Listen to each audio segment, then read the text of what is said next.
বাজারের দিন প্রত্যেকটা মেয়েরই অনেক ব্যস্ততার মধ্যে কাটে। তো আজকে আমিও বাজারে গিয়েছিলাম। তো কি কি বাজার করলাম সেটাই নিয়ে থাকছি আজকের ব্লগটি। হ্যালো এভরিওয়ান, আসসালামু আলাইকুম। কি অবস্থা সবার? আজকে সকালবেলায় বাজার করার উদ্দেশ্যে বাড়ি থেকে বের হলাম। প্রথমে মোড়ে আসলাম। মোড়ে এসে দেখি একটা অটো দাঁড়িয়ে আছে, এখানে উঠে পড়লাম। এই তো উঠে আমি বাজারের দিকে চলে যাচ্ছি।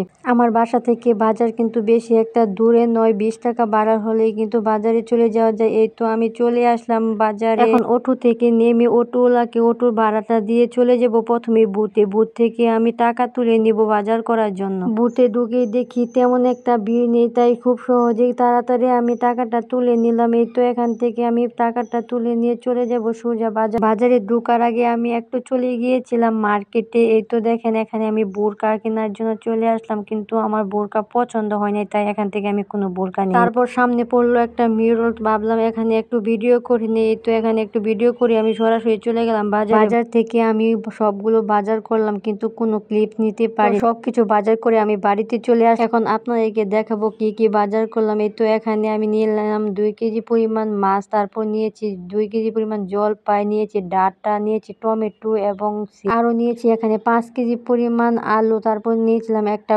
কড়াই, আরো নিয়েছি দেখেন কাঁচা মরিচ, নিয়েছি সয়াবিন তেল, শসা, লেবু, রসুন, নিয়েছি আম্মুর জন্য পান এবং আরো নিয়েছি চেপা শুটকি, নিয়েছি আম্মুর জন্য, আমার মেয়ের জন্য কিছু খাবার।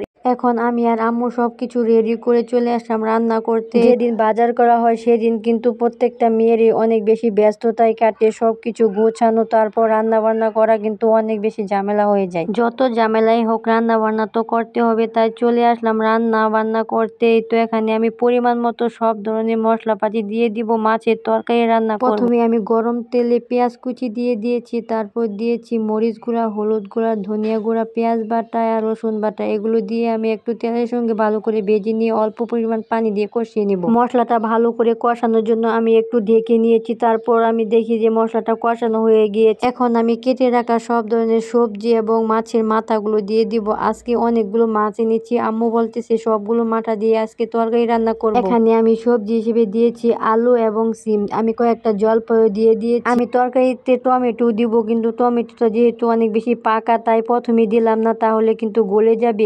আমি আরেকটা চুলায় বসিয়ে দিয়েছি মাছ ভাজির জন্য কড়াই। এদিকে কড়াই গরম হতে হতে দেখেন কড়াইটা কিন্তু পুড়ে গিয়েছে এক সাইড দিয়ে। অপর চুলায় যে তরকারি বসিয়ে দিয়েছিলাম, এদিকে তরকারিগুলো কষানো হয়ে গিয়েছে। এখন আমি কেটে রাখা টমেটো গুলো দিয়ে ভালো করে কষিয়ে নিব। এই তো এখানে আমি টমেটো গুলো দিয়ে দিয়েছি। এখন ভালো করে নেড়ে আমি মশলার সাথে মিশিয়ে নিব। তারপর এখানে আমি পরিমাণ মতো ঝোল দিয়ে দিব। ঝোলটা দিয়ে কিন্তু তরকারিটা রান্না করে নিব। এই তো এখানে আমি পরিমাণ মতো অনেকটা পরিমাণ ঝোল দিয়ে দিয়েছি, যেহেতু তরতাজা মাছ ছিল এবং সবজিগুলো অনেক বেশি তরতাজা ছিল, তাই বেশি পরিমাণ ঝোলই দিয়েছি। এখন আমি ডেকে তরকারিটা রান্না করে নিব। এই তো দেখেন আমার তরকারিটা প্রায় হয়ে গিয়েছে। বেশি পরিমাণ ঝোল রেখে কিন্তু আমি তরকারিটা নামিয়ে নিব। তরকারিটা কিন্তু কালারটা অনেক বেশি সুন্দর এসেছে। আর যেহেতু শীতে সিজনাল সবজি দিয়ে তরকারি রান্না করেছি, খেতেও কিন্তু অনেক মজার হয়েছিল। তো ভিডিওটা কেমন লেগেছে অবশ্যই কমেন্ট করে জানাবেন।